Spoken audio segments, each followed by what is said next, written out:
Le précieux nom de notre Seigneur Jésus-Christ. Et je vous souhaite un bon après-midi ce soir.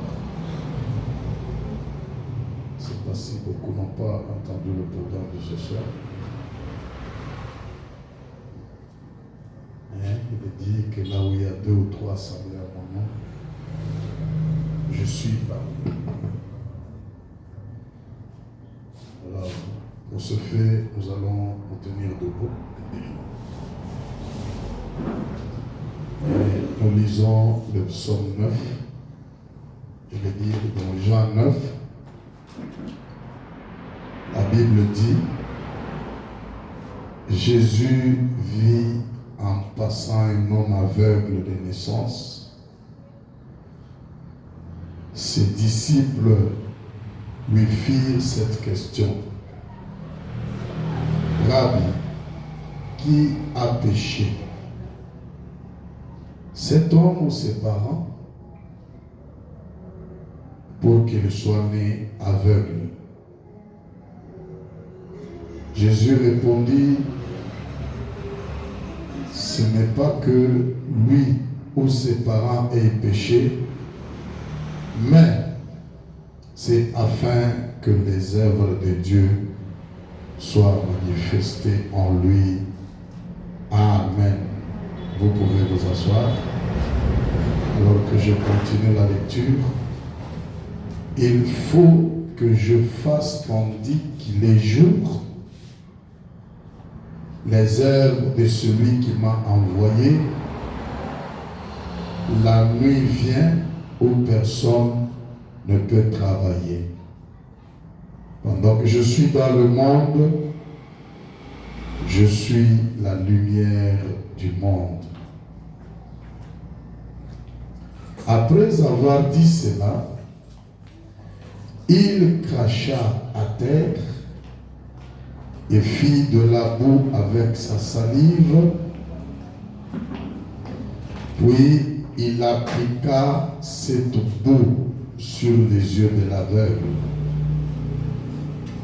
et lui dit, va et lave-toi au réservoir de Siloé, nom qui signifie envoyé.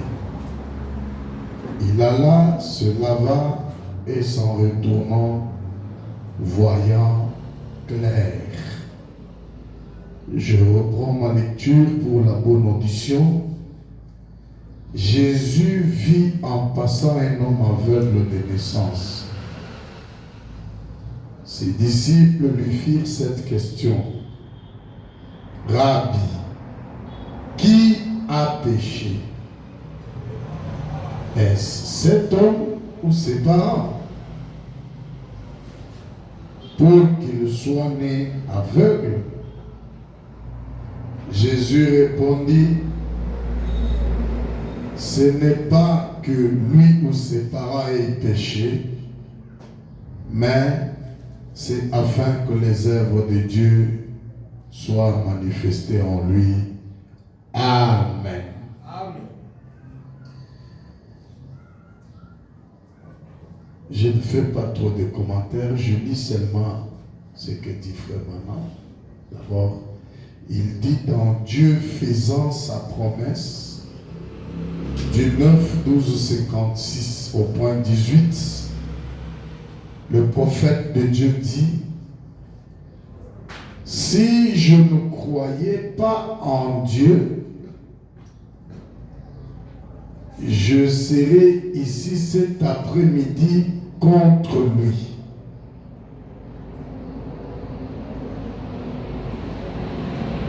Et si je suis pour lui, il vaut plus que ma vie. Laisse-moi reprendre la lecture. Il dit, si je ne croyais pas en Dieu, je serai ici cet après-midi contre lui. Si je ne crois pas en Dieu, ici je vais être contre lui. Et si je suis pour lui, il vaut plus que ma vie. J'aimerais donner ma vie pour lui. Voyez-vous, en effet, s'il s'agit d'une cause juste, d'une cause digne, ça vaut la peine de vivre avec cela. De vivre et de mourir pour cela. C'est juste. C'est Christ. Soit il est Christ vivant,